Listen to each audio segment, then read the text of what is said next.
What's up, everybody? This is Kieran Reese, so I started the accessible game of the O.C.G, and hopefully I'm live with Blasphemous 2.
It looks like that has to be taken care of.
Oh shit.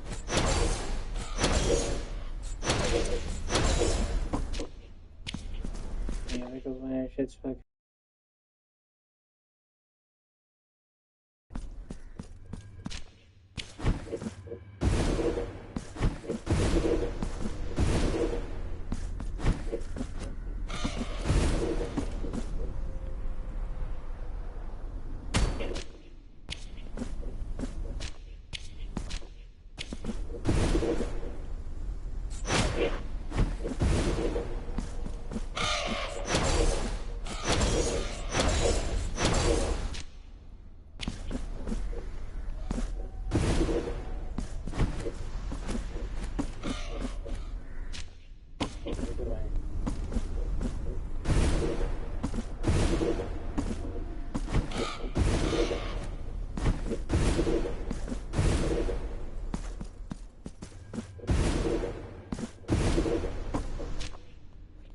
What am I missing?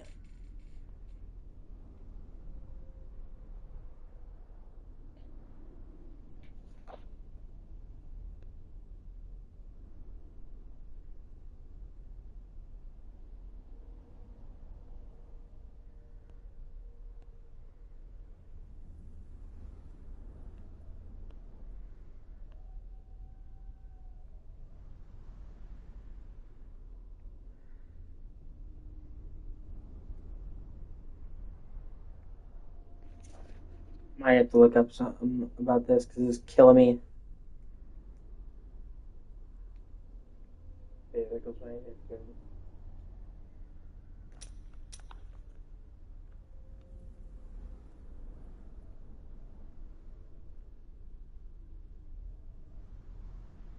Okay, there goes my.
I'm trying to figure out where I'm wrong because I feel like I've went to every area I could and I still haven't unlocked everything. But then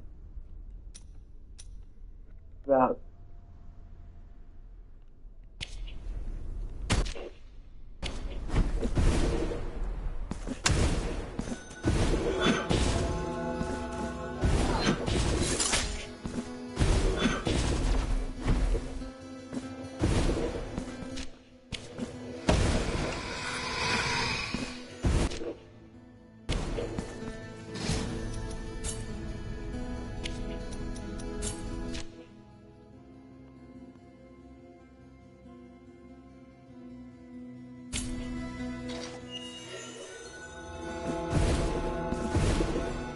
these wiggles, getting my these wiggles, my shit's fucking SSA through my sense of fucking SSA through my sense of feels. O.C. is such a whore. And then please give me do my sits. Wiggles, my shit, gonna do my shit, fucking assholes. God, and then please give me do them. God, and then give me do them. God, and then please give me do them. God, and then give me do them. God, and then give me do them. God, and then give me do them. Fucking shit. God, and then please give me do them. God, and then please give me do them. God, and then please give me do them. God, and then please give me.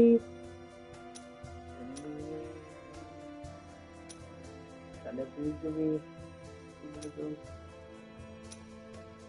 God, and then please give me. God, never give me. God, never give me.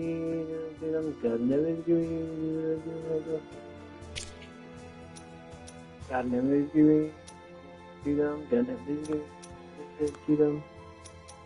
God, never give me. God, never give me. Maybe I see being a whore. It has been lately for a while. God, never give me. God, never give me. God, never give me. God, never give me. Okay, I'm gonna drink this. God never give me. Is it dum? God never give me. Is it dum? God never give me. God never give me. God never give me. Is it dum? God never give me. Is it dum? God never give me. Is it dum? God never give me. Is it dum? Why is my FCD being such a whore? I really don't know. God never give me. Is it dum? God never give me. Is it dum? Oh, and I hate it. Yeah, I've good days, bad days, I guess. God never give me freedom. God never give me freedom.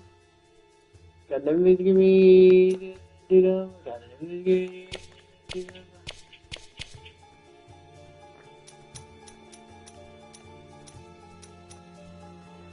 God never give me freedom.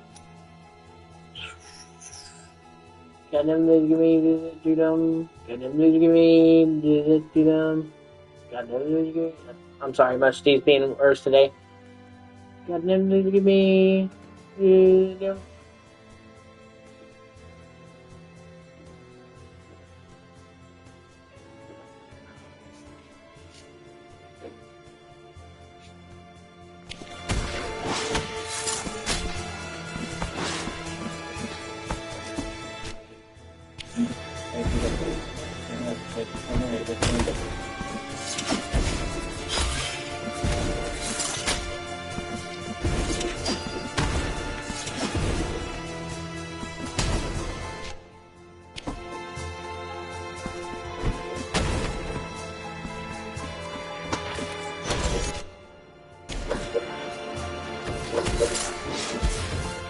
Oh my god. I don't know what it is. Anyway, go save the way.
Okay, apparently I can write the lick down now.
Okay. So somebody's got a guy here. I need help because I'm fucking stuck.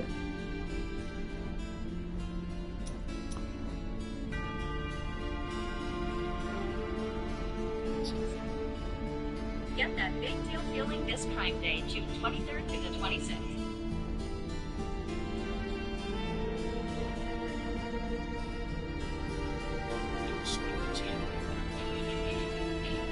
I can't start making money.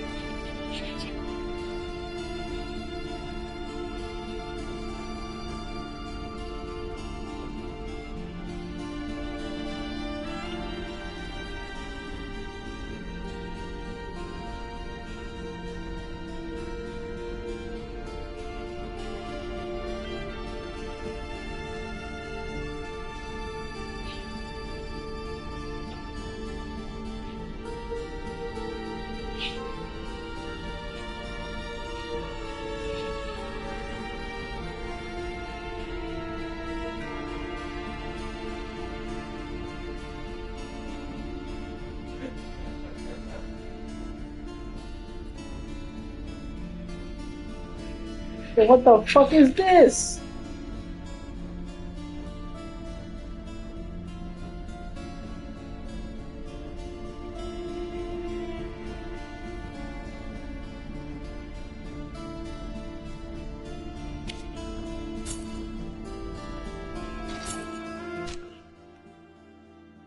Oh, god damn it.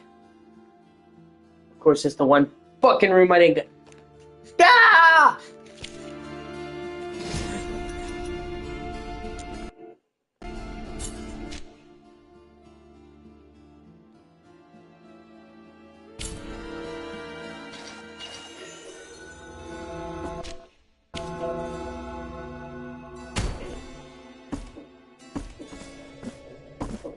Yeah, because I couldn't come here before because of the mist.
Sweet.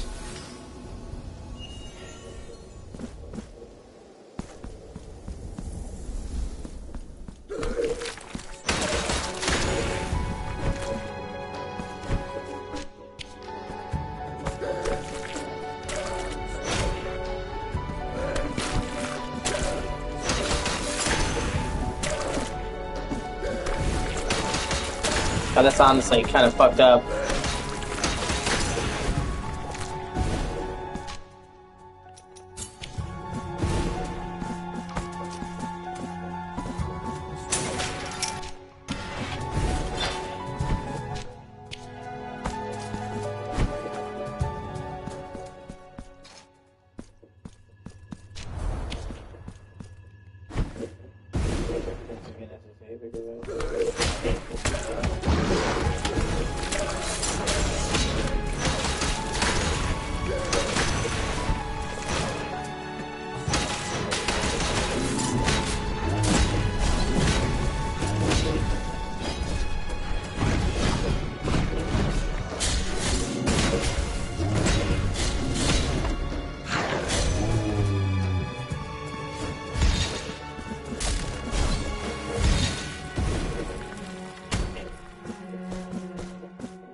Oh, that's interesting.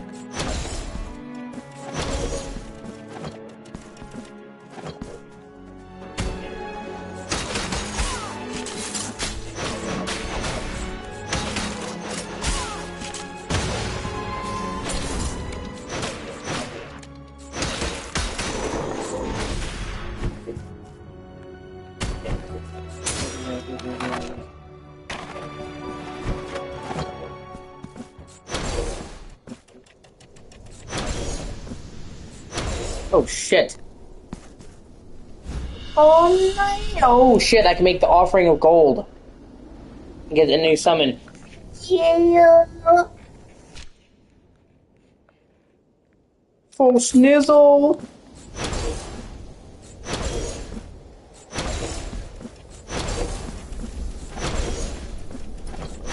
Oh shit.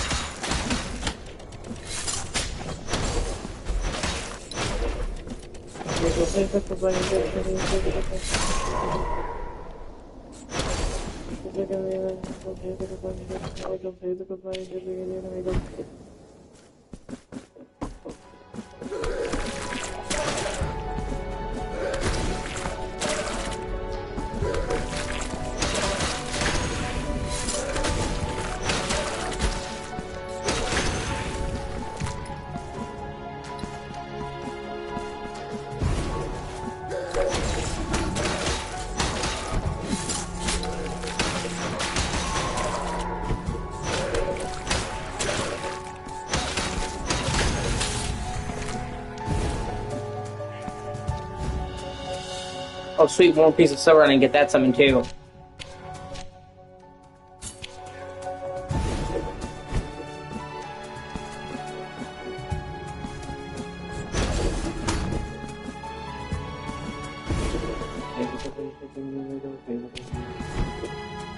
Okay, it seems like that's everything I can... Wait. Okay.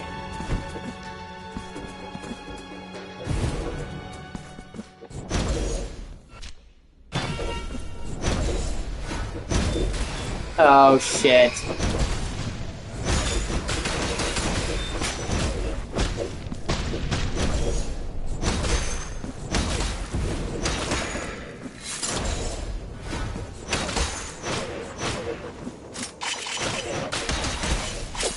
Oh fuck.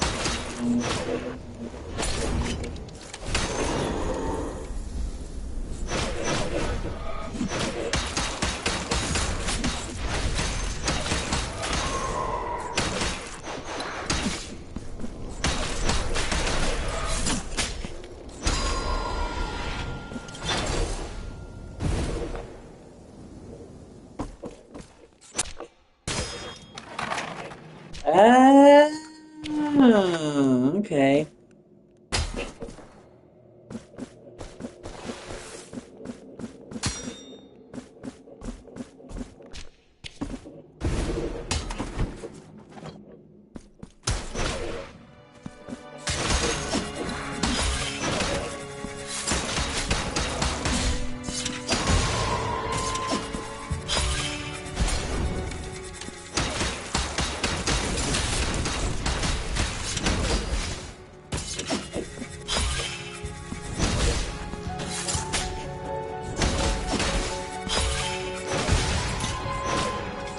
I also wonder if this thing will get R1 ability. Usually every weapon has an R1 ability unlocks, and this hasn't yet. Well, it has the grab enemies ability, but that's that might just count, honestly.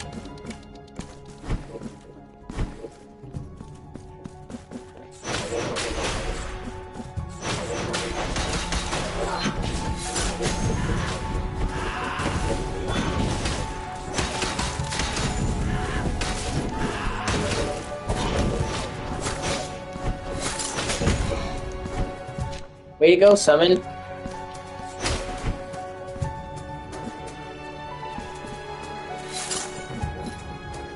Oh wow, that's clever.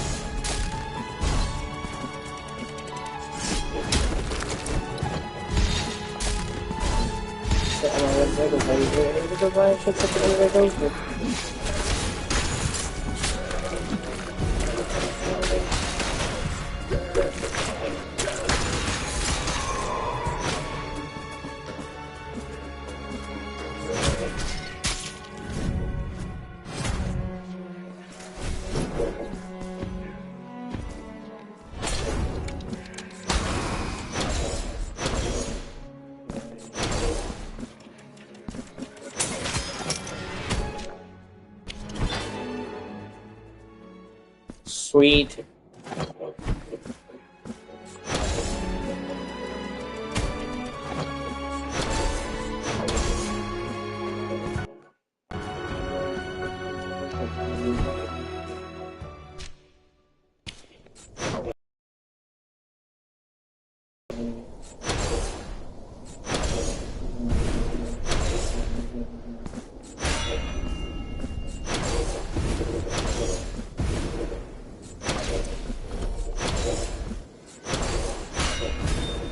Oh my god. Okay, now it's getting tricky.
Oh yeah, I saw this. This looks cool as shit. There's a whole area of silhouettes. Oh, shit like that.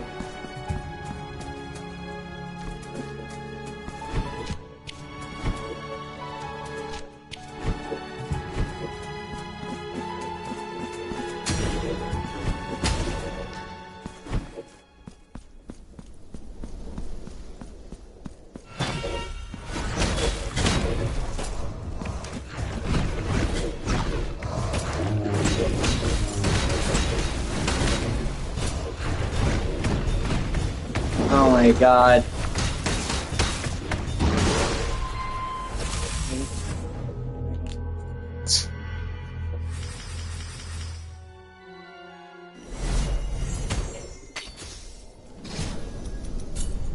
Do you wish to purge yourself of your guilt?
Sweet.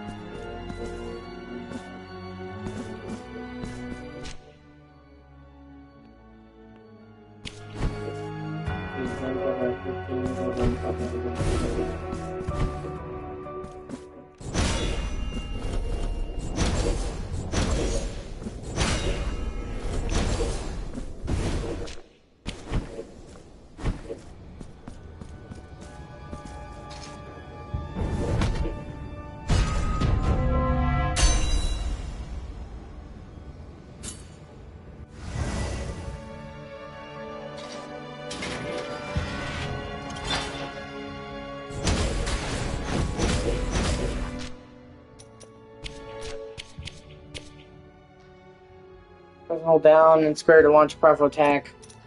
No, wait, hold on. Increase power, break down the wall. Ooh, range, that's cool. Increase space damage.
Okay, I need to go up.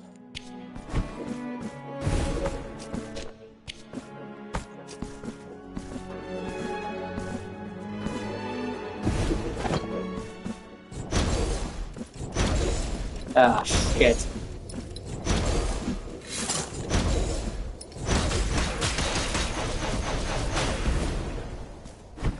Oh shit, that wasn't what I wanted to do either.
Thank you, Ross. I really appreciate it. You should like, comment, and subscribe.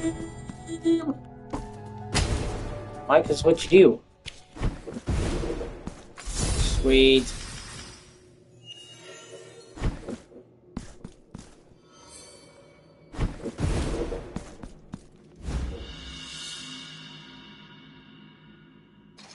The ring that broke in two, separating the lie that dwells in words from the truth that the gaze cannot conceal.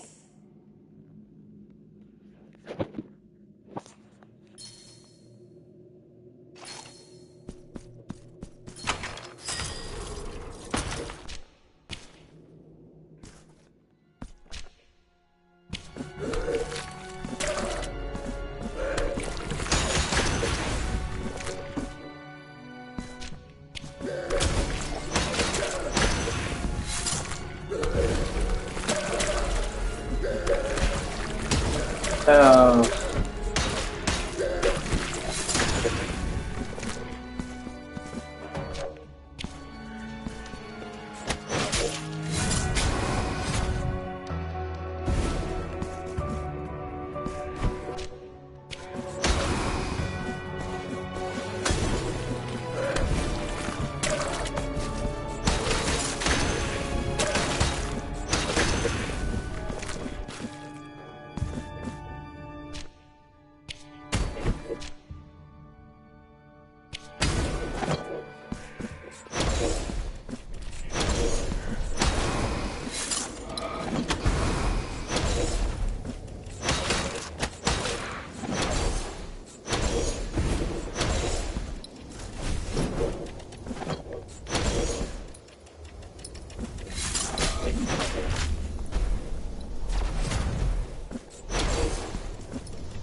Sweet.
My Christenthia, suffering has made us captives, united in the same condemnation.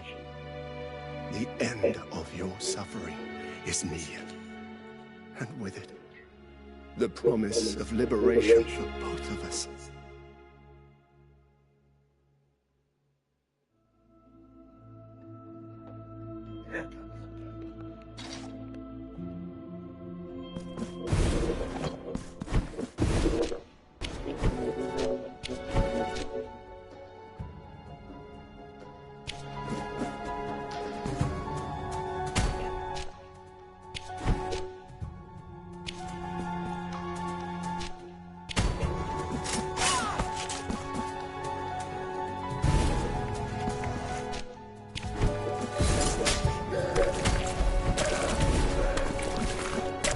There goes my hit token.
映画とか一緒先のやつ全然とかAh, shit. Oh, this could be a bit of a problem.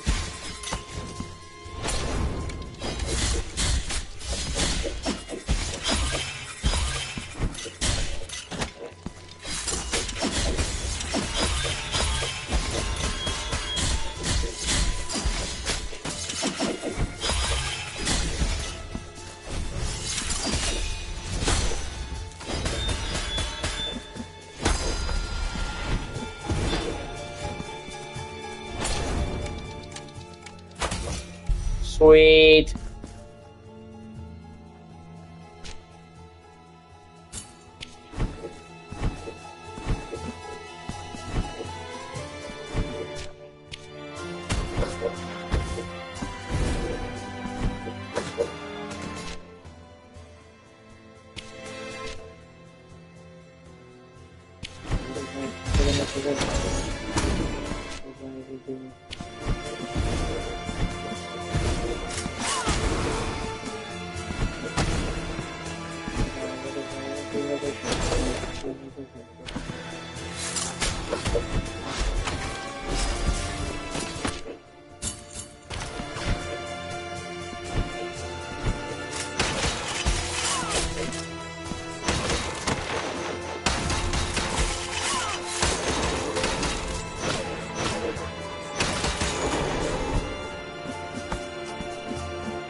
go ahead and go ahead and do it. Go ahead and go ahead and do it.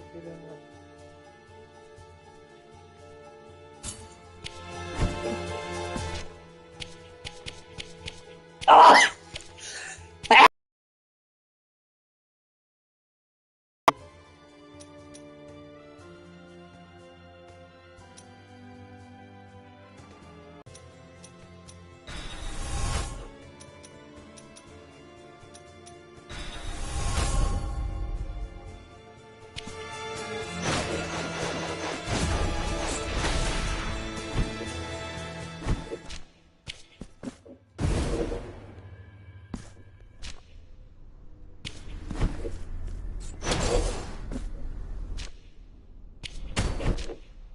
Oh, that's right, I can make a new offering. I totally forgot about that.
Hey, how's it going, dude?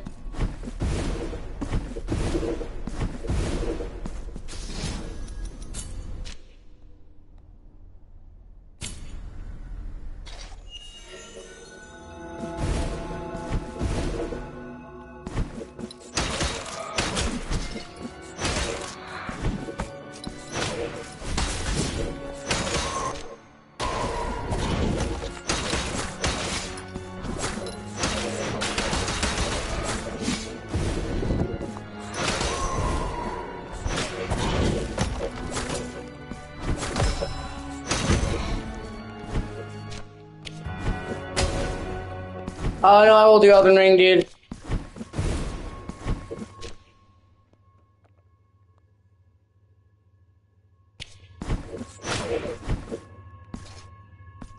This is the time you didn't respond.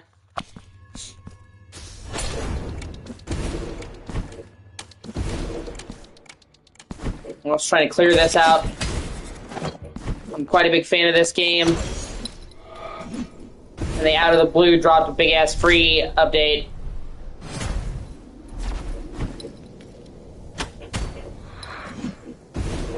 Ah, fuck.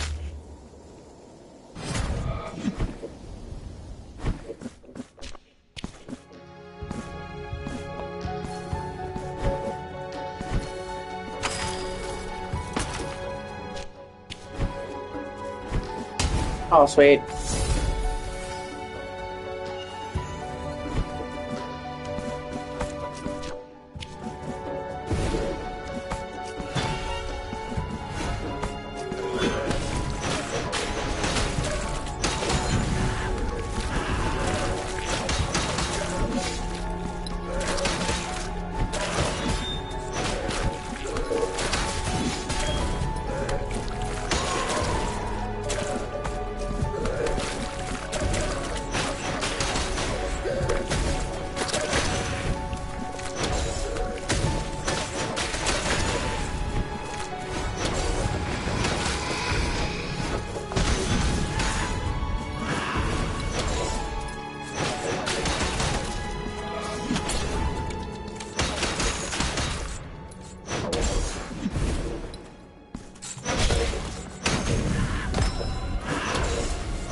Sweet.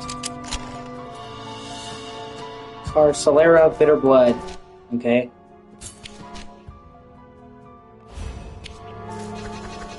Oh, that's cool. Just like fire daggers and say they run out of magic. That's nice. Nifty.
Nice.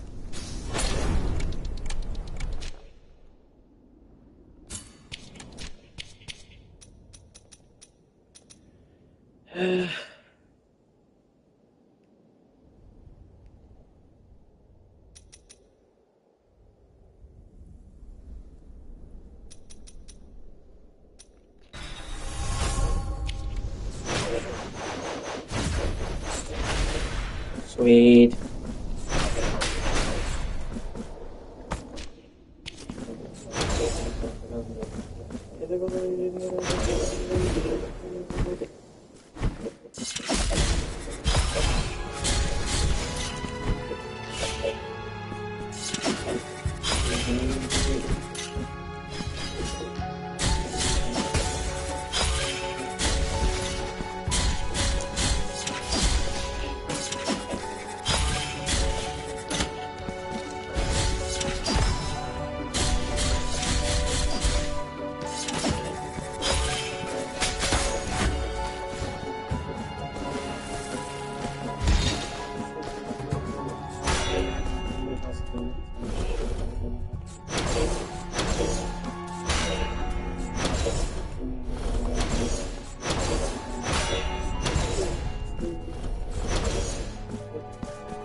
Ah, god damn it. Some of the platforming in this is actually pretty tough.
No, I'm a huge fan of Metroidvanias. And out of all the ones I played, Blasphemous 2 is one of the best.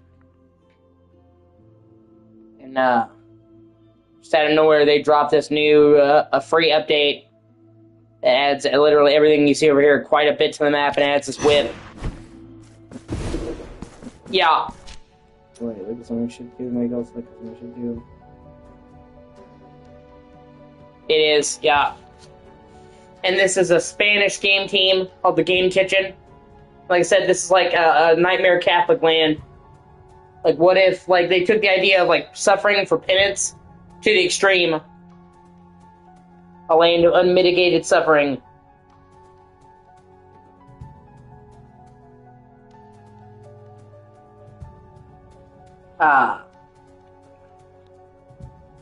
That's what I'm saying. So I already 100% completed Blasphemous 1 and Blasphemous 2. I'm quite a big fan of this. I would say this is one of the best Metroidvanias ever made, in my opinion. If you can sum up the difficulty, it is hard. That's what I'm saying. They came out with an update, and they added the whip, a whole new weapon, all this stuff, and then everything you see here across this bridge has been added with the DLC. That's free, so I had to drag the game out and replay it. Well, not replay it, but play the DLC, so...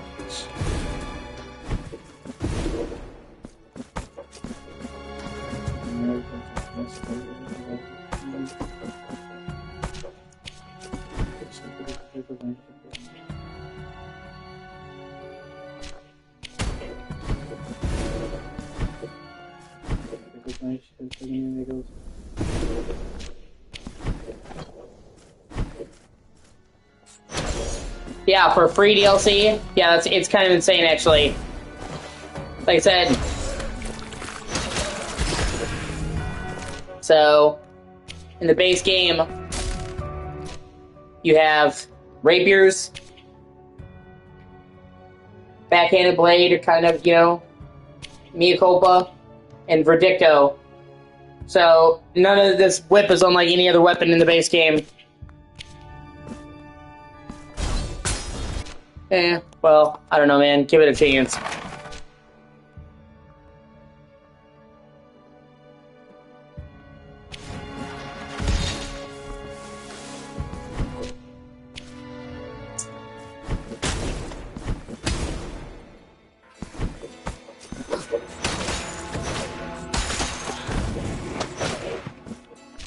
Now, I hope they're working on Blasphemous 3. I'm pretty sure they are, but who knows when it'll come out.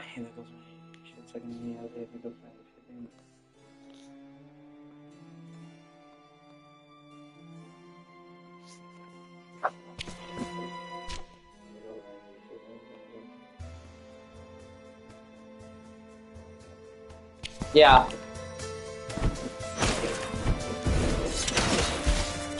Although, you know, dude, honestly, I would honestly tell you to, like, play fucking Symphony of the Night, man. Or something like that. That type of Metroidvania. It's like... Yeah, there is.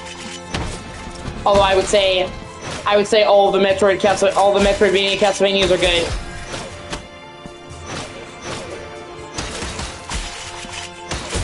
They did 3 for Game Boy, and then 3 for DS. And they're all good.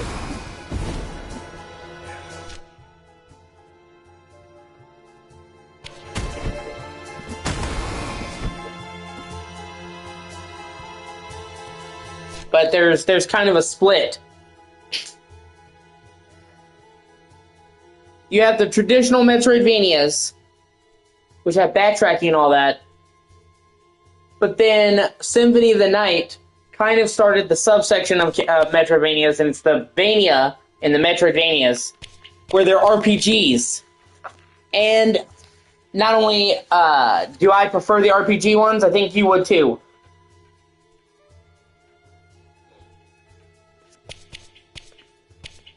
Like in Metroid, you know, you get abilities for Samus, and I love Metroid, don't get me wrong. But you're using the same blaster. You get a blaster and missiles, okay? Symphony of the Night, and all the Metroidvanias that have followed it was like, hey, we're gonna give you dozens of weapons, level up, equipment, and let you customize your character. And that's the one that Blasphemous kind of falls into, because you have all these abilities you can equip, upgrade kits, weapon skill trees, stat upgrades, and I think that the RPG ones would be more your speed, because there's more for you to do. You know what I'm saying? Like in Metroid, it is what it is. Samus's blaster, and that's it. You know, games like Blasphemous, Symphony of the Night, the other Metroidvania Castlevanias. And other ones I could say, it's like a full-on RPG where you customize your character and make a build. Blasphemous is almost like a 2D Souls-like. And I mean, it's not like unintentionally, literally, they took inspiration from fucking Dark Souls when they made this. So, and that's what I'm saying, I think that would be your speed. So, while yes, you should play Metroid and you should try Metroid, I also think you should be trying some of the more RPG ones, because I think you would like those a lot. And that's not what Metroid really is. So, even if you play Metroid and, you know, you like it or you don't like it, you should still give the other thing a chance, because it's a very different kind of thing from this to Metroid. And I like them both, but I think you, personally, would like more, I can tweak my build and customize my character over just, you know, Blaster. You know what I'm saying? Like, you have a lot more freedom. And you, yourself, have told me that you like looter shooters. Min-maxing, getting your build. And these Metroidvanias with RPGs are all about min-maxing, getting the good loot, making your character be fucking awesome. So I think these would speak to you more, personally. So even if you don't like Metroid, you should still give like this a chance. And you can now, yeah, there's a bunch of Metroidvania ones you can get. But 1 second, I'll be right back.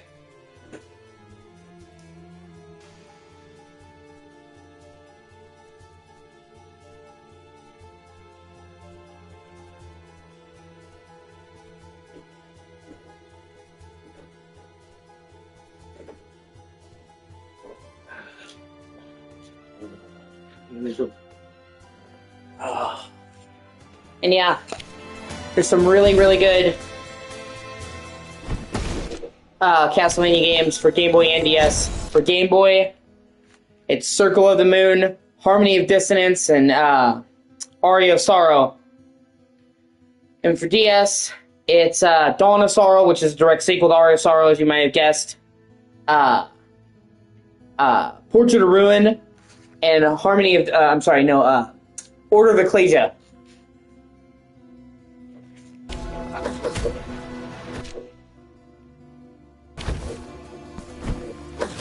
And they're actually, I'm pretty excited this October. They're doing a brand new Metroidvania Castlevania. The first in, God, I don't even know how long. Called Belmont's Curse. Looks really fucking good.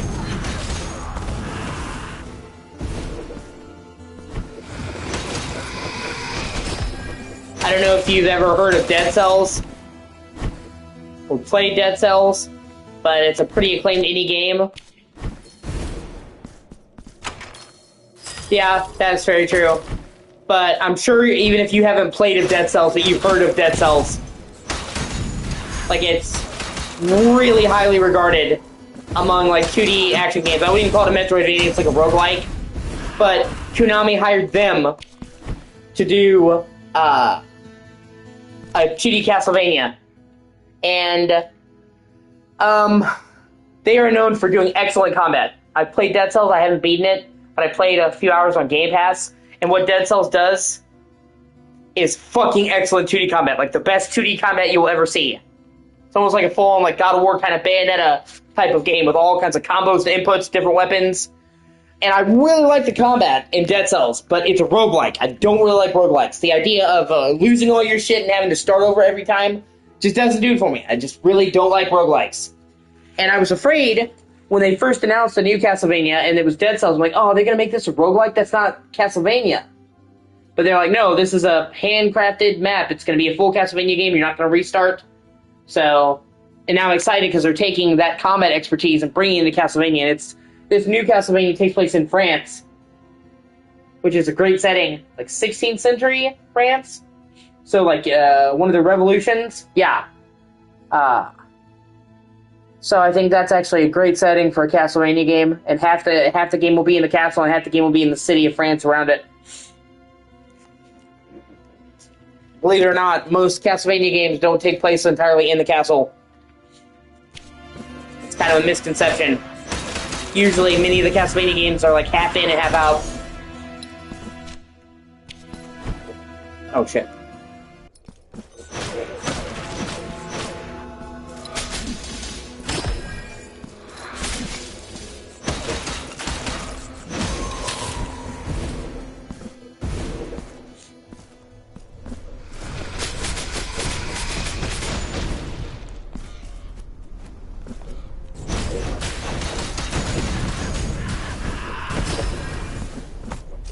But yeah, I'm really looking forward to the new, to Blasphemous 3. Probably going to come out next year. There's 4 years between Blasphemous 1 and 2. Oh, I'm hoping. We don't know. If you played they actually did a new 2D in Ninja Gaiden that looks really good called Ragebound. And that was actually made by the Game Kitchen, so they branched out. So I would say ordinarily we'd be on track to get Blasphemous 3, but I don't know with how they're busy now, because they gained a lot more popularity and made the team a lot bigger, if they're going to be more focused on other projects or Blasphemous 3. But I hope at the very least we get a Blasphemous 3. It's set up to be a trilogy, so if they want to do something else after Blasphemous 3, cool, but when you set something up as a trilogy, you need to finish the trilogy. It is really good, I agree. It took me a little bit to get used to it, but yeah, it's a great weapon. That's what I'm saying, like, I understand that they're want to do other things, which is why they branched out to doing Ragebound. But at least finish this before we move on to something else. So I would at least want them to get out of Blasphemous 3. And I'm pretty sure it is coming, and they're suggesting it, and I think they're actually laying the groundwork for this. Because in this DLC, they actually give you summonable companions that will fight with you. And I'm pretty sure they're testing that out here before that becomes a main thing of Blasphemous 3. Because there's only like a couple, and there's only 3. So they're like, do you guys like this?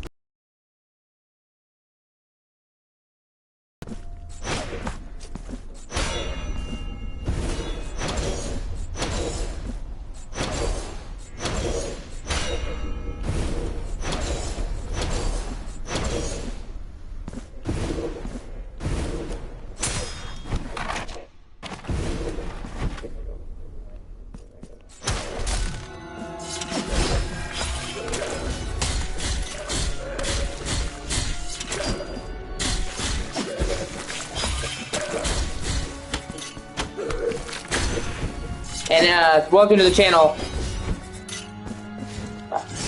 Everybody who's here, you should like, comment, and subscribe! I'm legally obligated to say that, but yeah. I just really like this. And I don't want it to be that situation where we're waiting 10 fucking years for a sequel, like so many games. Elder Scrolls 6! So, like, you free out, you do a trilogy, then you're good. You can leave it there. That way you say you did what your thing. But, like, this game, in many, many ways, sets up the ground for a sequel. So I don't think it was ever their intention to just stop with 2. I just don't want them to get distracted by those other games and then take 80 fucking years to finish this trilogy. Yeah, the trailer is 8 years old. The trailer is 8 years old. What? Oh my god, dude.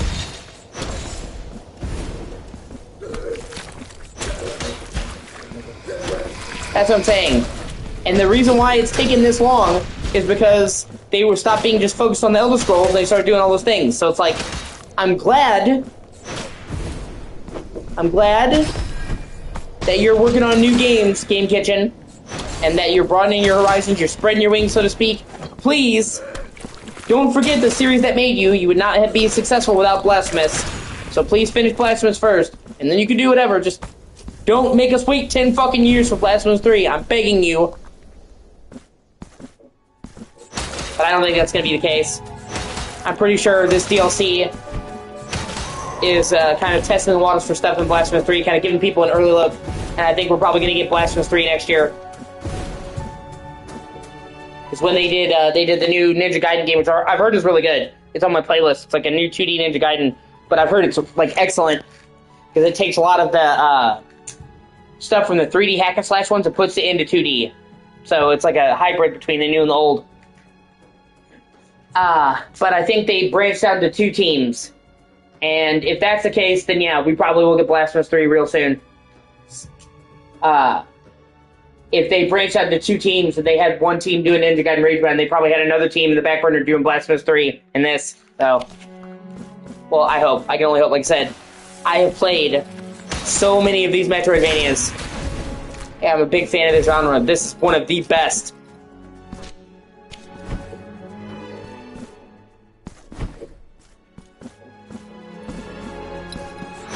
Like there are Castlevanias and all kinds of big, much bigger budget games that aren't as good as this game is.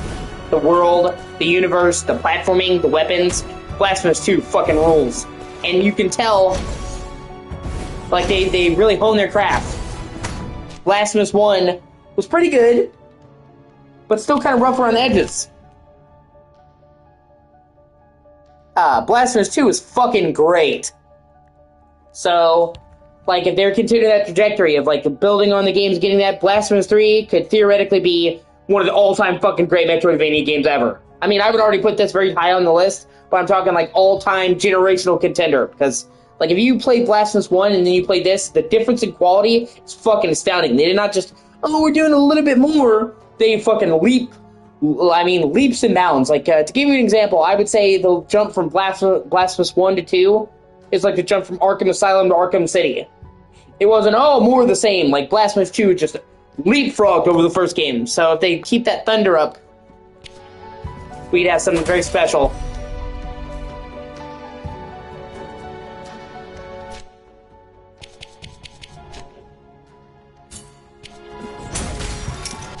Sweet. Oh, sweet. Let me see. Yeah, let's just get that.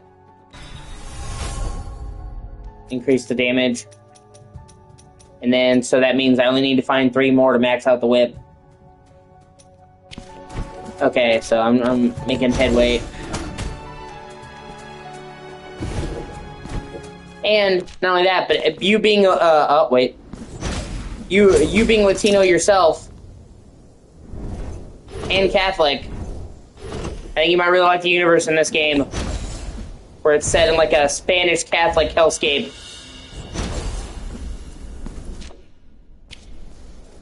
Sweet.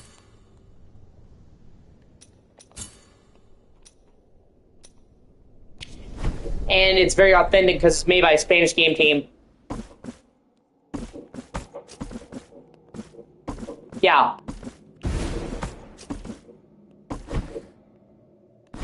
Basically, the whole, giving you the gist, I can't give you the whole lore for this game because it's really deep. But basically, this was, imagine if there was a miracle that made everybody's wishes come true and all their religious beliefs come true, including all the bad fucked up ones. So, at one point, this was just a regular Catholic world, like 16th century, you know, Spanish Catholic. Like Spain, basically, not Mexico.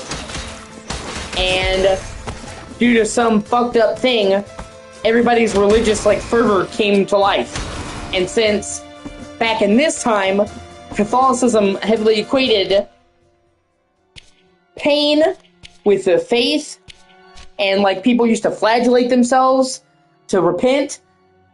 Imagine those people's wishes coming to life and taking over the world, and shit gets fucked up. And that's kind of what this game is. Like, it's basically like, what if people's faith in their miracle went astray and ruined everything?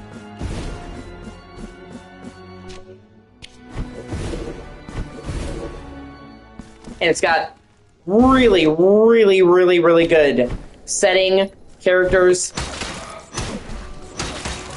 full voice acting, by the way, which is not very common in any game like this, but all the dialogue is voiced. Really, really voiced really well.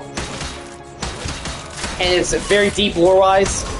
Got a really cool character, it's got good boss fights. And this is just one area, like I said. This game has so many cool areas, dude. There's like a place right here called Two Moons, where it's the same tower but inverted. So you're turning around and walking on the ceiling. Super cool shit. Like area where it rains blood.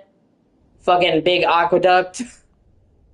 Like this world is fucking enormous and filled with all kinds of really cool shit. And all this art's handcrafted.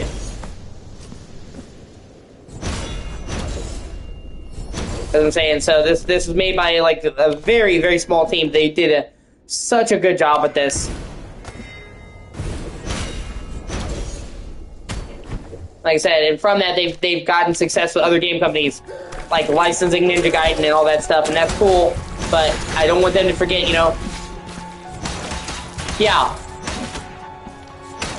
Well, they're kind of underrepresented, and they're kind of breaking onto the scene now. There's not that many Spanish devs. Like, there's some, but it's kind of underrepresented, but there's been more lately. Like, a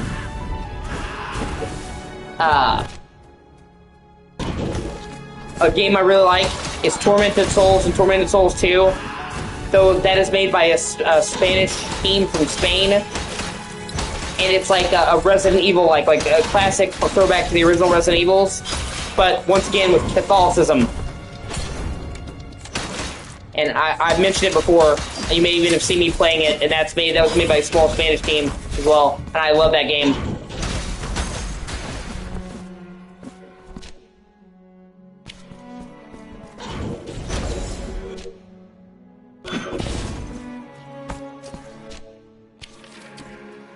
and it's great because we're seeing a lot of different ethnicities break into game development. It used to be, not even too long ago, that it was only a couple of game countries that were in development. You had America, obviously. You had Japan, which those are the two big ones, obviously, and have been. They still kind of are.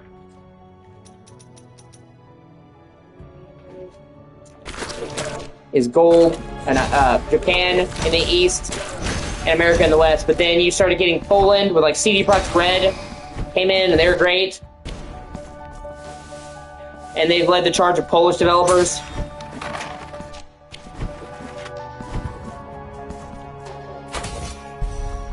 Then Korea, South Korea, used to not be hardly existent at all in the game space. And now they're fucking everywhere. And I mean that in a good way with, Liza P., one of my favorite games of all time ever. South Korea. Stellar Blade, South Korea. And more on the way. So it's exciting to me because the more different like teams, different perspectives that we get in video games, the more varied it is. And for a long time, it's not like I dislike Western devs, but it's like it was basically only those two, and nobody else had a seat at the table. So now we're seeing Polish devs, Spanish devs, European devs, Korean devs, where before it was just basically American and Japan. Yeah, exactly. Everybody's bringing something to the table, and that's what games do. They're that cultural zeitgeist. That's why people were really upset with like Warner Brothers trying to patent the Nemesis system in Shadow of Mordor, because game ideas are supposed to be used by everybody. A game will come out, it'll make a major innovation, and then it'll be taken and it'll be put into other games. But if they're good, they'll put their own spin on it. Like Assassin's Creed started games where you could climb everywhere, and then it became all kinds of games you could climb everywhere. But the games put their own spin on it. The good ones didn't just reuse the exact same mechanics. But because of that, climbing became a thing that was all in games. After I can't even imagine the Batman games, the impact that they have had, not even on superhero games, just games in general, how many mechanics and stuff people have taken inspiration from them, and it's a great big melting pot, and gaming as a whole goes up. And that's what I'm saying. So all of these other companies entering the fray only means more ideas, only means more inspiration, more to go around, and it means richer. It's a win-win for all of us.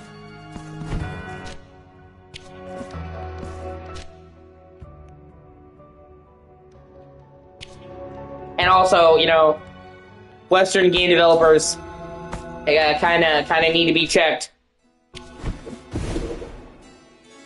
All their fucking shit, like their war against attractive women,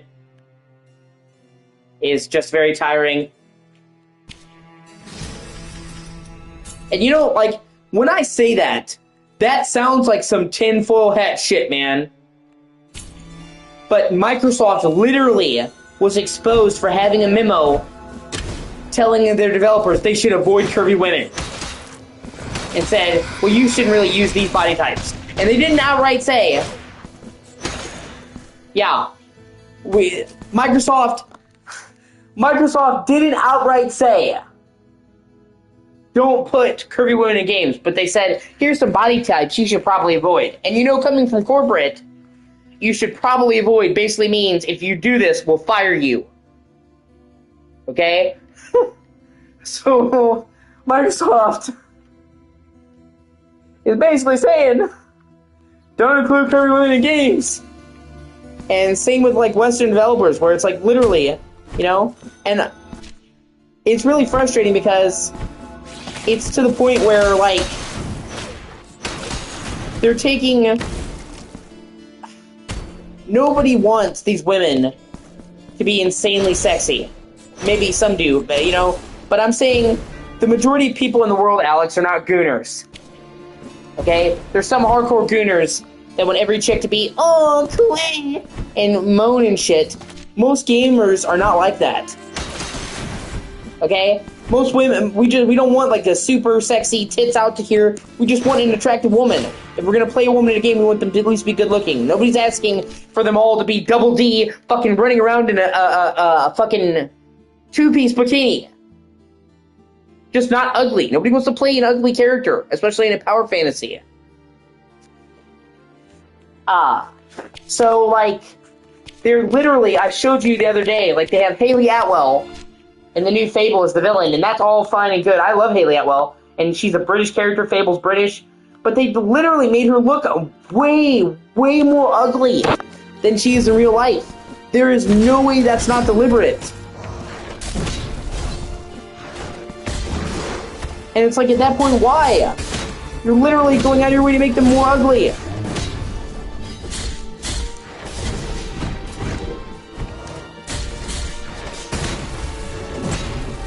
So it's either...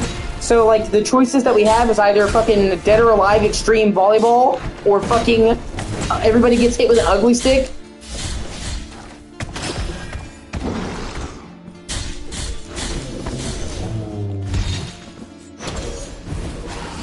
Like, how exhausting is that? Like I said, I'm not asking for them to be the hottest, sexiest women alive, dude. Just not fugly, dude.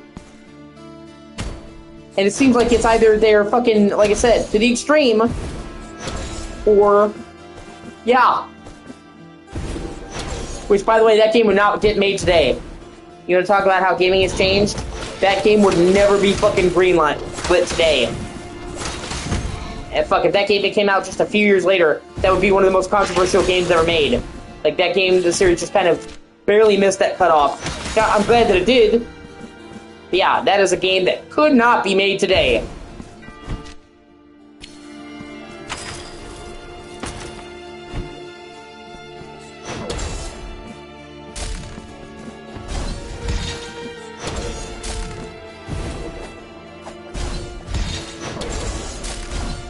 Shit.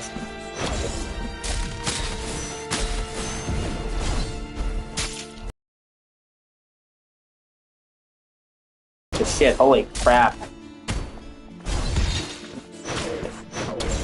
the hardest part is having to actually cycle through your weapons in midair. That.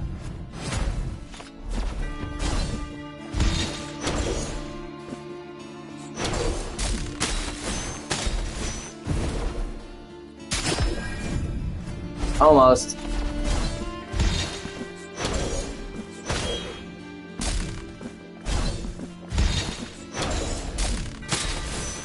You know, and then they're saying, well, we're trying to make these women realistic.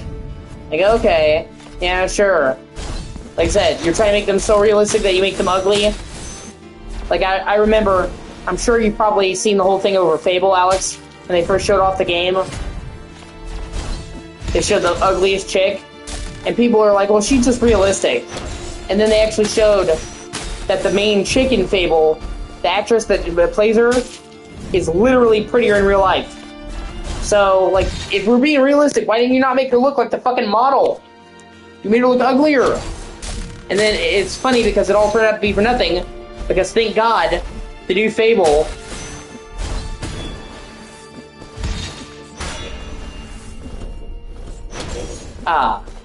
the new Fable lets you create your character. So they've already shown you don't have to look fugly. So it's been like, what is this all for then?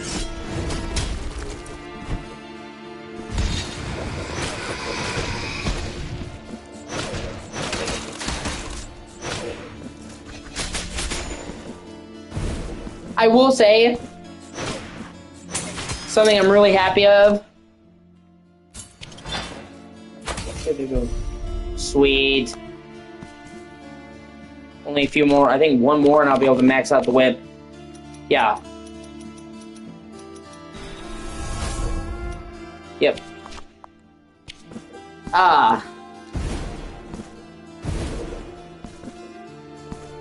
And it's just totally crazy because it's really the only thing that happens with women.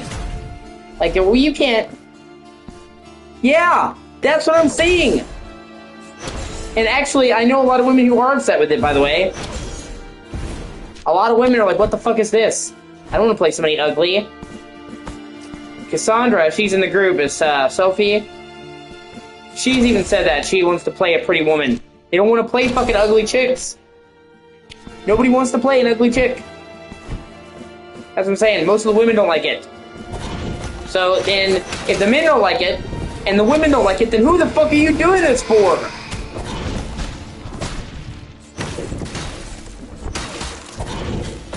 Have you, I tell you what, the new Tomb Raider remake looks really good. It's supposed to come out this year and it got delayed like February. But they're doing like a reimagining of Tomb Raider 1 with the modern mechanics, and it looks really fucking good. And I have to commend them because it's made by Amazon Game Studios. Well, Amazon under Crystal Dynamics. But Laura, the new Laura looks really good. She's really pretty, and it doesn't look overdone or skimpy, but she doesn't look fucking ugly. And many people were afraid when they were they're like, oh yeah, we're redesigning Laura. People thought, oh god, they're gonna make Laura look fugly, and they did not. And if you haven't seen it, I'll send you a picture. She looks really good. It's done very tastefully. She doesn't look skimpy or running around in a swimsuit, but she doesn't look ugly as shit either. She looks pretty and like Lara Croft. So, sweet.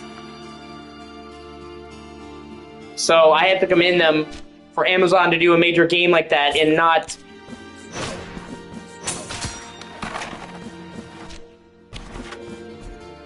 hit them with the fucking fugly stick.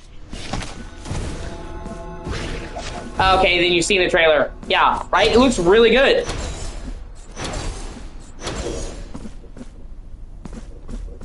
And that's what I'm saying. Like, with Amazon, I had those reservations, but it looks good. Like, I will be getting it when it launches. Good. And still very faithful to Tomb Raider 1, which you don't know as much about Tomb Raider as I do. You never really played the games, but as somebody who has played through and beaten the first Tomb Raider, it's actually pretty faithful, but modernized. But that's the thing. And the new Lara Croft, her name is Alex Wilton. I have never heard of her. Apparently she's popular in some, like, stuff. She's doing a really good job of Laura. Yeah, that's fair. She's tan as a motherfucker.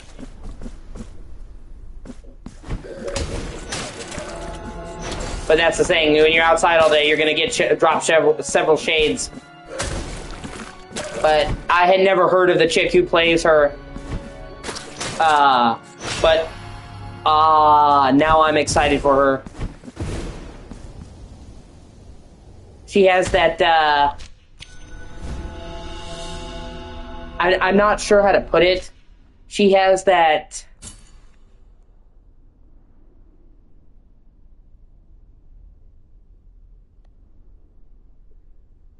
don't fuck with me thing. Like that, you know, like Laura, like, not to be fucked with. And she captured that brilliantly, because in the trailer, Larson is like, I looked halfway across the world to find you. And she sits there and goes, well, you found me. And I know it's such a simple thing, but her performance in that perfectly gave that, well, what the fuck do you want? And they showed her, like, actually fighting fucking velociraptors and jumping on top of her and kicking it off them.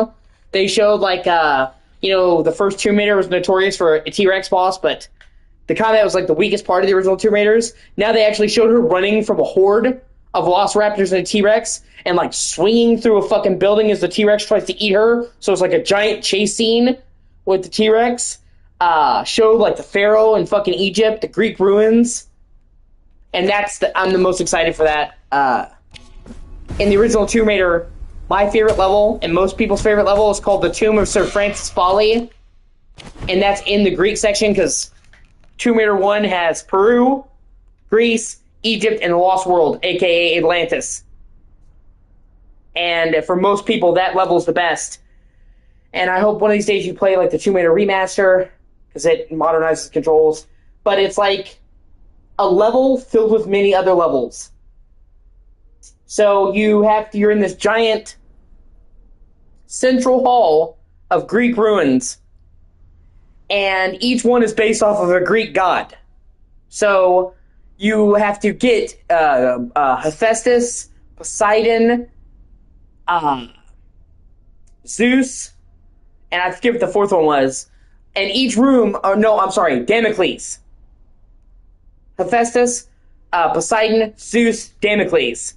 And each room is based off of their trials. Like, when you go into Damocles' room, because the Sword of Damocles, there are swords that drop from the ceiling to kill you, and you have to navigate the room carefully to avoid the dropping swords. When you deal with Poseidon, you're navigating an underwater ruin, and that's what I'm saying. But it's a big-ass central level filled with pillars that you're climbing around just to get to the tomb. So it's like a really big level that unfolds into 4 really big levels. And you go and you get a key in one of the god rooms, and then you come back and it opens up a new section in the original. So you're literally going back and forth from this beautiful hall to these god themed rooms to back. And it's one of the best levels in any of the Tomb Raider games. And for me, it's the best level in the first game. The Tomb of Sir Francis Folly. Even has a cool name. And so I'm really excited to see what they do with that in the remake. And they already showed the entrance to it in the trailer briefly.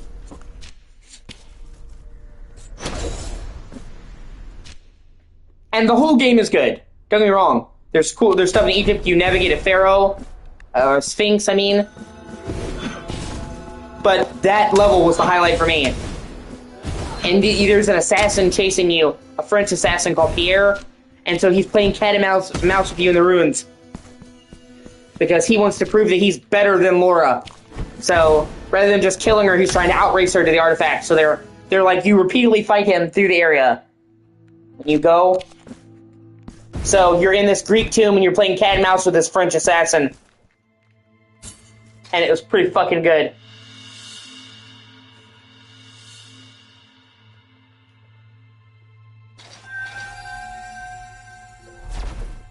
Oh, so you got a trophy. What does that do? Periodically launches projectiles at enemies within range. Well, okay.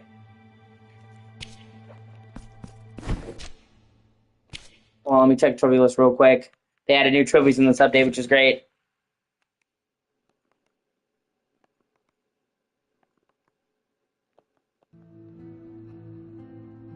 I only wish that FromSoft ever added trophies to their DLCs. My eyes are no longer tearful. For now I am free from the curse, Penitent One. Yeah, the name of your character is the Penitent One. We have roused the Duchess from her eternal sleep, depriving her of the love she craved, even if it never existed. Even if it were a grand deception woven from compassion and desire. She doesn't want to forgive, or be forgiven. She doesn't want to forget, or be forgotten. Broken ring of sealed lips, okay? Complete ring of the perfidy.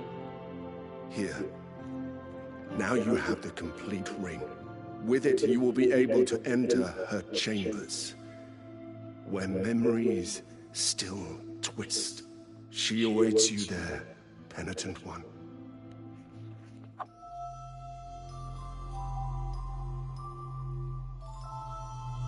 And the main character, the Penitent One, doesn't talk because he took a vow of silence.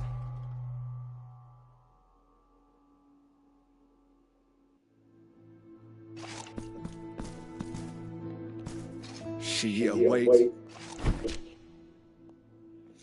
Okay, before I do that, I'm trying to get everything. Let me go down here.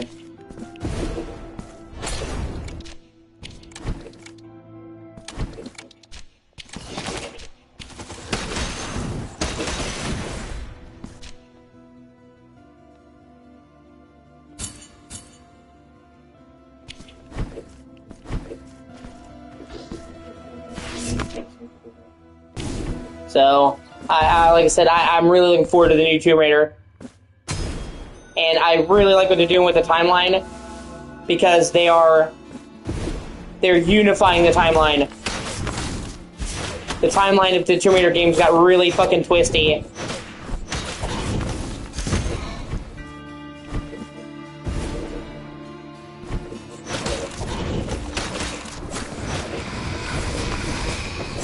Because you had the original continuity, and then the Tomb Raider Legend games. There's 3 of those. And then they did the Survivor game, so it was like 3 different continuities, and the new thing they're doing is called the Unified Timeline. Is bringing them all together. So, they've confirmed that the Legend Tomb Raider games are after the Rebirth ones, because the whole point of the new 3 was to tell Laura's origin story. So now they've said Tomb Raider 2013, Rise of the Tomb Raider, Shadow of the Tomb Raider are now in the same universe as Tomb Raider Legend, Tomb Raider Anniversary, and Tomb Raider Underworld. But, and her origin story. But also now they're including stuff from her classic games. And now they're saying, okay, the events of Tomb Raider 1 take place after Shadow of the Tomb Raider. Which kind of made sense, because at the end of Shadow of the Tomb Raider, you literally see her getting a letter from Natla, who's like the main villain of Tomb Raider 1. So, they've now brought all of the timelines together into one cohesive whole. And I really appreciate that. And because, honestly, I wasn't sure how that would even be possible with there being literally 3 different continuities. So, consolidating them all into one shared one was actually really clever and not something I thought they were going to do. It makes it a lot simpler to follow.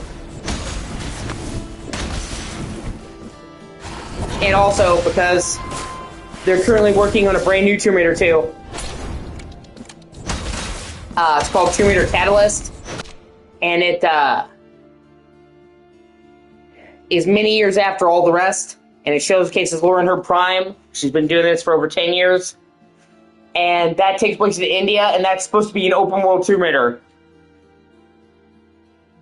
But, like, when I say open world, we're talking, like, Elden Ring. And not, like, GTA. So, and that was supposed to... This Tomb Raider game was supposed to come out in 2026. And then Tomb Raider Catalyst was supposed to be 2027. And it got pushed back. So we're actually getting 2 big-ass Tomb Raider games in 1 year.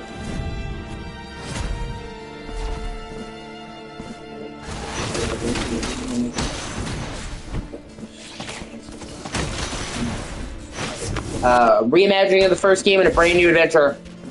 And it looked really good. And I'm really interested to see how they do something like Tomb Raider in an open world. But also, Tomb Raider is always about exploring. Well, it's because they have 2 different teams. One team is doing the remake, and the other is doing Catalyst. But they're all being supervised by Crystal Dynamics. Crystal Dynamics is a really big team.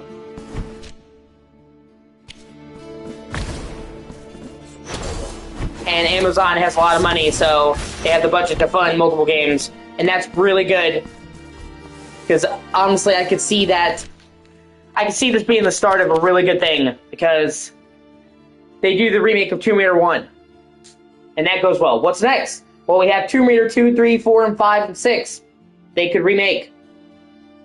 And then that could literally turn into a fucking Resident Evil situation in a good way. Where they alternate remakes of the past games with new games. Like, all those older Tomb Raider games would all benefit from the Tomb Raider 1 remake that they're doing. So, if this Tomb Raider remake does well, which I think it will, because it looks awesome, then the sky's the limit. They have 5 more fucking games they can remake. And then we're alternating between new adventures with Laura and old adventures. And that's cool. And,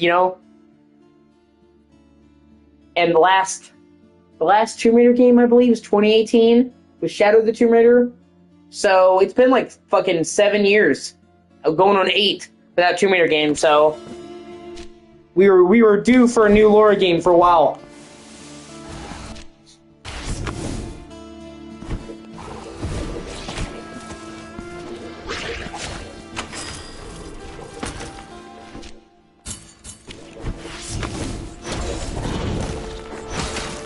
Series. They're gonna, hey, come see Laura's first adventure, but remade! Gen Z, with the Legacy of Atlantis.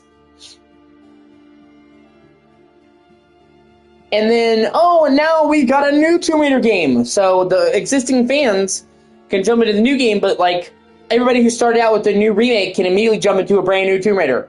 So it's like pulling them in to immediately get them into a new entry of the series. So it's just good marketing. And I hope it's working out. And also, can I just say how fucking happy I am that they didn't call it Tomb Raider 1 or some stupid fucking name that then makes it hard to discern which one they're talking about?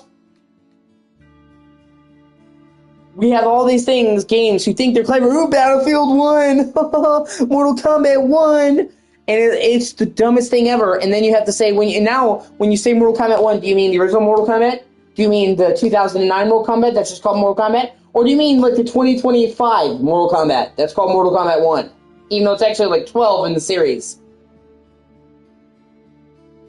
Or like, or they have games that are called the same. Do you mean God of War 2005 or God of War 2018? Which is why almost everybody just calls the 2018 God of War 4. I was saying God of War 2018 makes me want to die inside. Especially because when you say God of War 2018, that makes the first Norse game sound like a remake. You know what I mean? Whereas that's not a remake. The God of War, the Norse God of War is completely different. So it gives the wrong impression that it's like a reboot. Okay? And then they're working on the God of War remake trilogy, and I'm really excited for that. I think it's gonna be fucking awesome. They got back the original actor for Kratos. They're remaking him for PS5.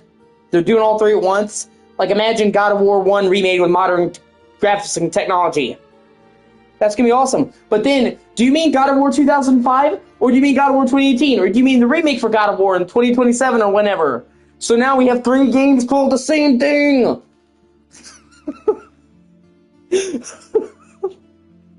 Stop doing it!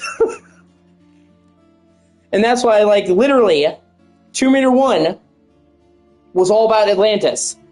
So calling it Legacy of Atlantis was perfect. You clearly know, if you're a Tomb Raider fan, oh, this is a remake of the first game because it's the one about Atlantis. Okay? But it means that it has a different name where you're not, oh, do you mean this Tomb Raider or that Tomb Raider or this Tomb Raider?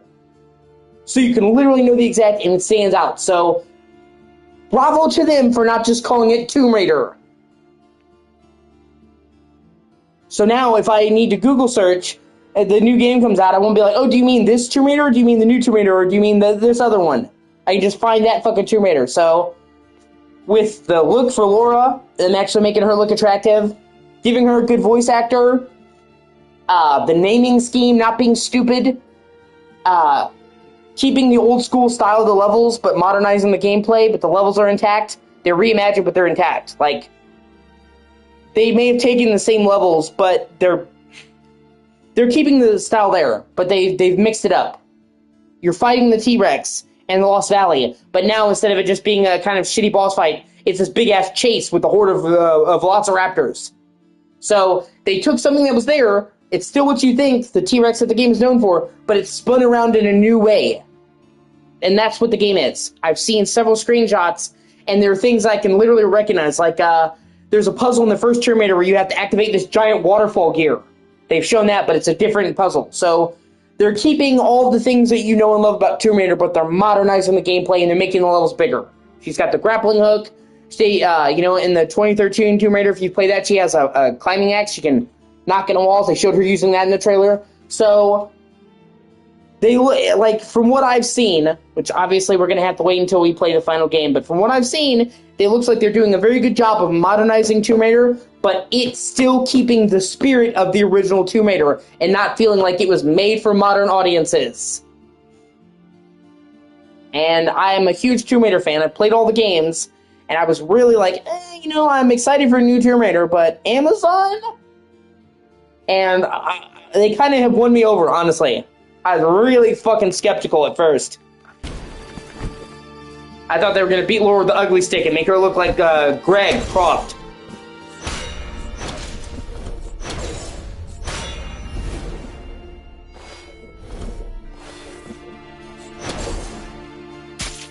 Ah, God. Laura's supposed to be a badass.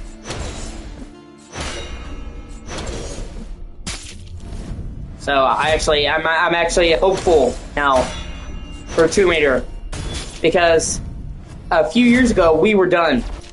The Square Enix. I love Square Enix, and I hate them in equal measures because they make some weird fucking decisions, dude.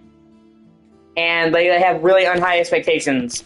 Like, they thought all three of the new Tomb Raider games, 2013, Rise of the Tomb Raider Shadow, they were disappointments, okay?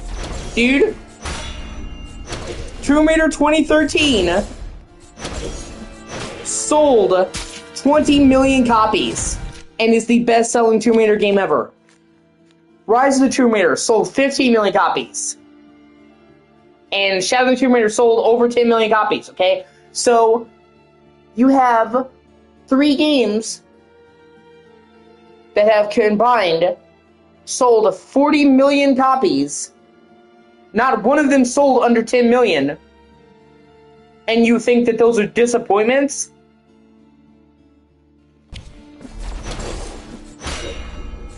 And when Shadow of the Tomb Raider came out, and it undersold, compared to their expectations, by the way, Square Enix, at the time, actually said, we will not be doing any more Tomb Raiders for the foreseeable future.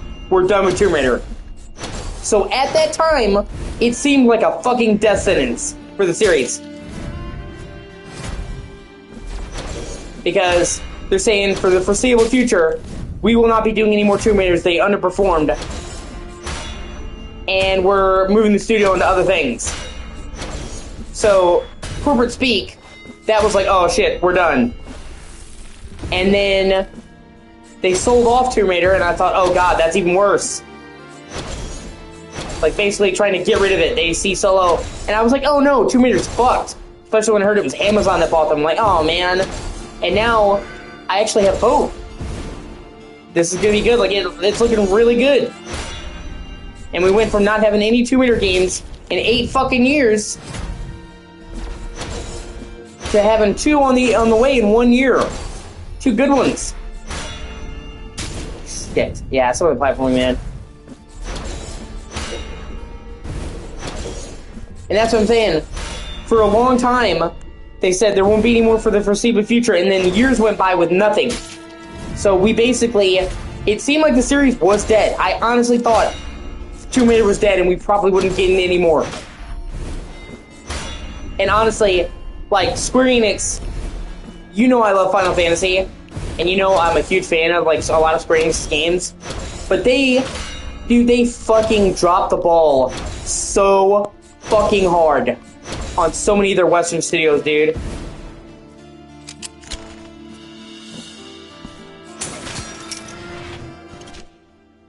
That it's honestly hard for me to even imagine the level of droppage. They ran Hitman into the ground. They had Hitman. They were the ones that decided to make the 2016 Hitman episodic. Everybody fucking hated that. Nobody played it at launch because nobody wanted an episodic Hitman. Then after the final Game of the Year edition came out with all the parts, then the game had a huge uptick. But they were the ones who pushed that. They fucking, mismanaged Hitman. Then they mismanaged Just Cause. I really love Just Cause. And, they didn't properly market Just Cause 4, which I thought Just Cause 4 is fucking amazing. I love Just Cause 4. It's my favorite Just Cause game.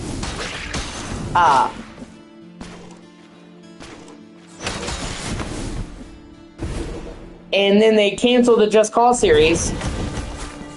They had Deus Ex going, and those were going good, and they mismanaged that and ended Deus Ex, which really upsets me because those games ended on a cliffhanger. They did 2 new ones, Human Revolution and Mankind Divided, and Mankind Divided ends on a massive cliffhanger because they were going to do 3 games, and now that probably will never happen. Fans are still pissed about that, leaving a huge story thread. So they mismanaged and misreleased the Thief games. They had the Thief license, Alex, for like 15 years. They only made 1 game. Okay? And then the Thief reboot was good, but it came out in a really weird time.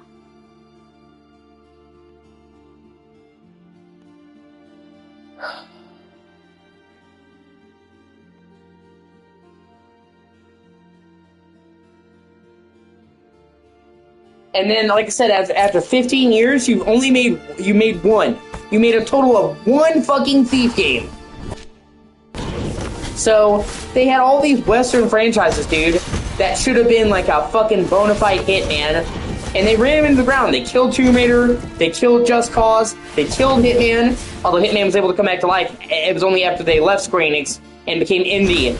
They went indie and published their own games. That's what I'm saying, like, so many of these games should have just been a slam dunk, dude. How the fuck do you fuck up Hitman? How do you fuck up Just Cause? How do you fuck up fucking Tomb Raider? Although at this point, I will say, as much as it kind of pained me that they sold all the studios, it was for the best, because if you're not going to manage it and you don't know what to do with it, then you should give it to somebody that does know. And it was clear they did not know what the fuck they were doing. And that was the general consensus that people had with Square Enix, the American developers, is that they kept trying to make these American businesses do things the way they did in Japan, and that works fine for Japanese games. But that's what I'm saying. Western games need to operate like Western games. What works for Final Fantasy doesn't work for Hitman. You know what I mean?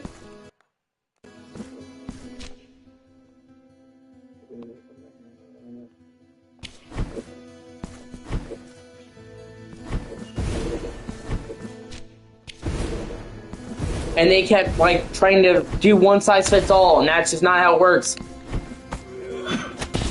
And predictably, it failed. And then they had unrealistic expectations. In what fucking world would you look at 20 million copies sold and say, this was a disappointment? Yeah.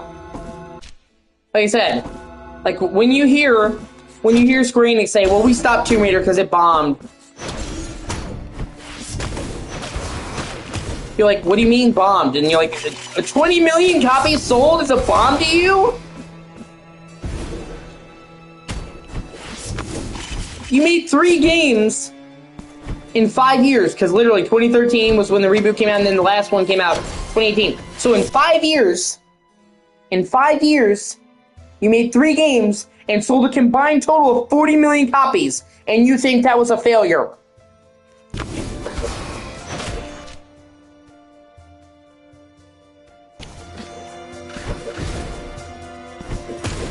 And the game, they were loved too. It wasn't just that they sold well.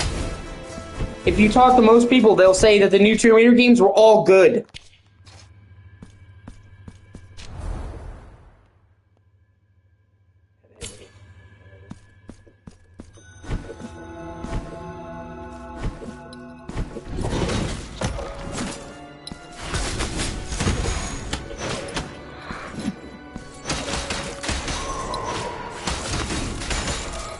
So they did incredibly well financially. They got great reviews, but they were still a failure. So I'm like, if that's what you consider a failure, maybe you need to re-examine your shit. Oh wait, hold on. I think I got some new pieces to do in this thing.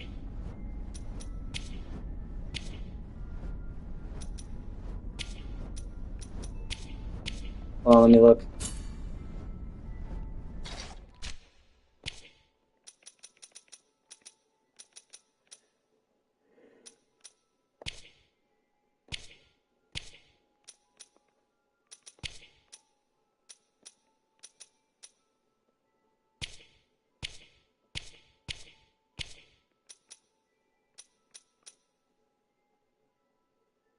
Oh yeah, okay, so these are the new ones. Increased base and bruiser damage. Okay, I might have to put that in. Increases unholy damage, severance, inflict contact damage on enemies. That's also cool. Increases according to the fervor. That's cool. Enemy attacks have been knocked down depending on when alcohols are knocked back. Grants invulnerability while using the bioflax. Oh, Jesus Christ, that's good. Okay, now let me try doing the final boss for this DLC. And then I can come back and try to do the last collectibles or whatever. I've done most of this. Waking up in this place brings back a past of indelible pain. Yeah, it's called a bad breakup, bitch. It happens to us all. Have these beautiful rooms witnessed? It's always women that they get a breakup and like, oh my god! My wounded chest. My greatest sin was believing in the existence of an eternal and imperishable bond between 2 lovers. A bond forged in life, destined to outlive death. The only thing the miracle allows us to take with us when we cross the threshold to the other side. One of the funny, like, that's what I'm saying, women, when they have a bad We breakup, have all been complicit in this treachery. It is time to conclude this performance of lying masks. I'll say what I'm going to say when she's Let the done curtain monologuing. fall. Normally, like, you see a woman get into a bad breakup, and she's like, oh my god,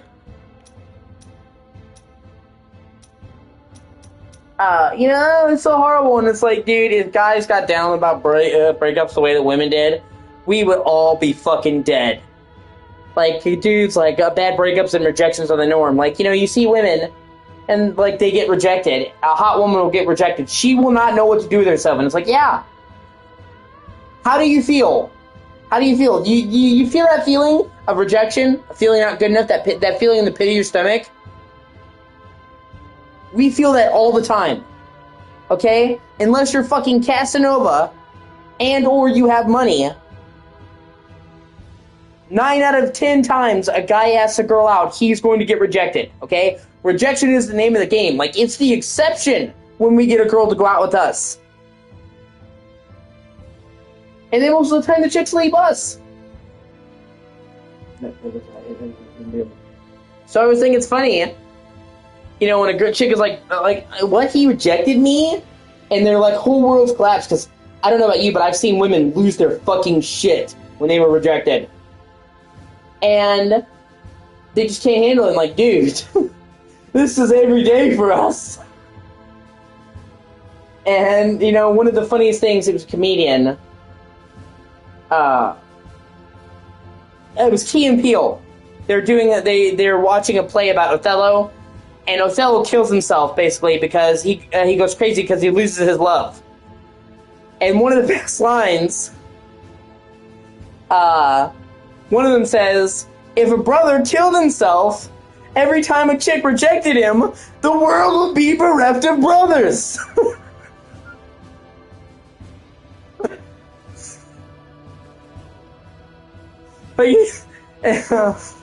Women are just like, I got broke up with, I can't believe it. I'm like, dude, if we acted like you did for every breakup, there would be none of us left. Get over it. It's like, welcome to the table. Sit down. We'll pour you a cup. Just do what most guys do and drink away your feelings.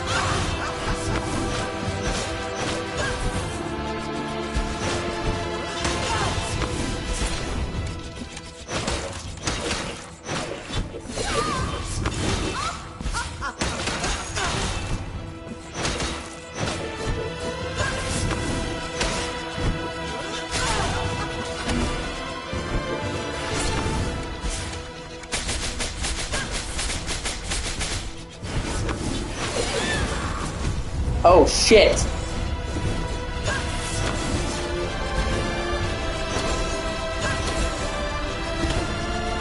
Oh my god, yeah. Wow. This got a lot more complicated. I was thinking a lot quicker. Right? Welcome to Blasphemous.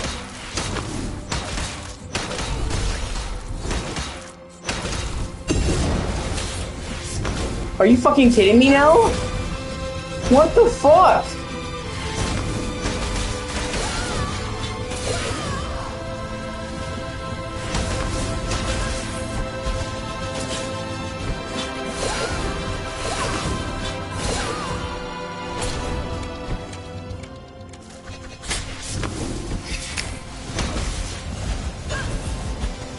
Okay, I didn't know this turned into fucking bullet hell.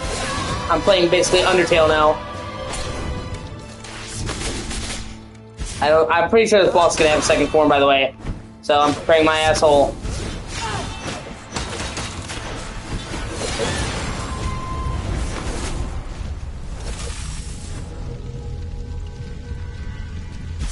Oh boy.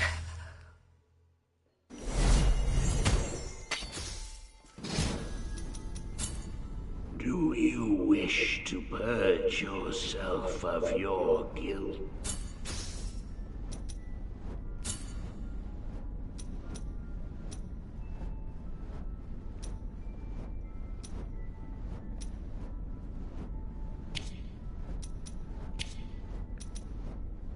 There we go. Okay. I knew I was gonna die the first time. Now I have something to increase my whip damage by 15%.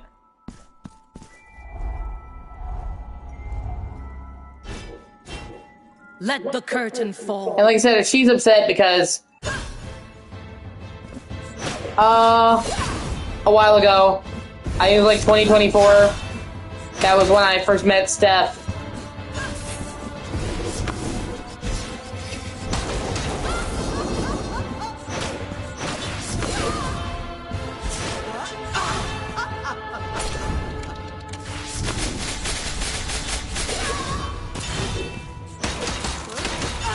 I was playing Sekiro and he joined.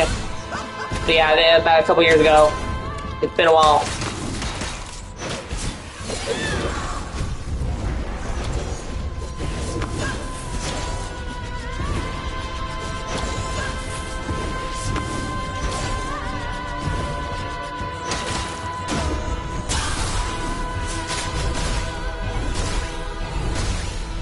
Actually, before I started playing Elden Ring, I contemplated doing all the games. Didn't want to do all that. I don't know, it's still on the table.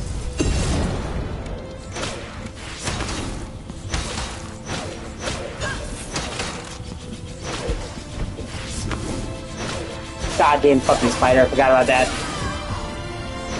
Scared the shit out of me. There's a spider underneath the TV, and I'm too much of a pussy to mess with it.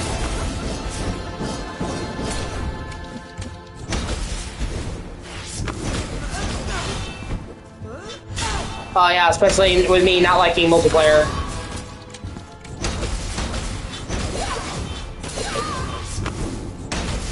But it's not even a question of doing it, dude. So I've done it so much that I play the game so much, dude, that I can play them pretty easily. It's just the time commitment. That's the only thing that's really stopping me. Do you wish?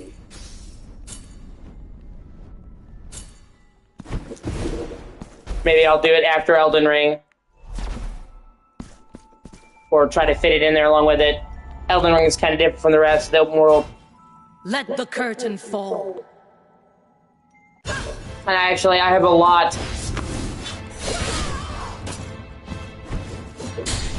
Got a lot of shit on my plate.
Oh, is that it? Oh shit, I thought there'd be more. My memories. They fragment. They are no longer clear. I do not recognize you. I only ask that, whoever you are, hug me.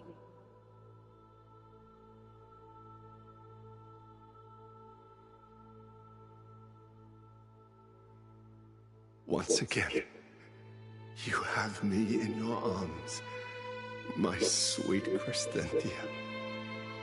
Will you ever be able to forgive me? I forgive you. Dawn calls you.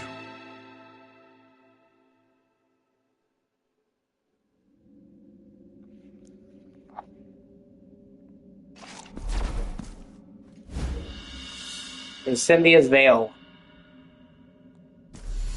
He's gonna obtain the third sin.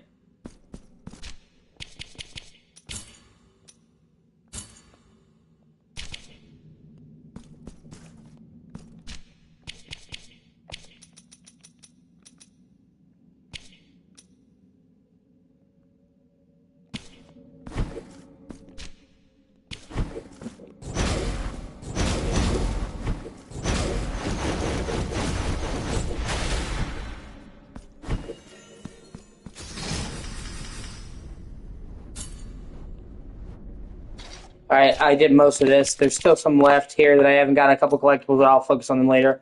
I'll be right back. I'm gonna switch to Elden Ring.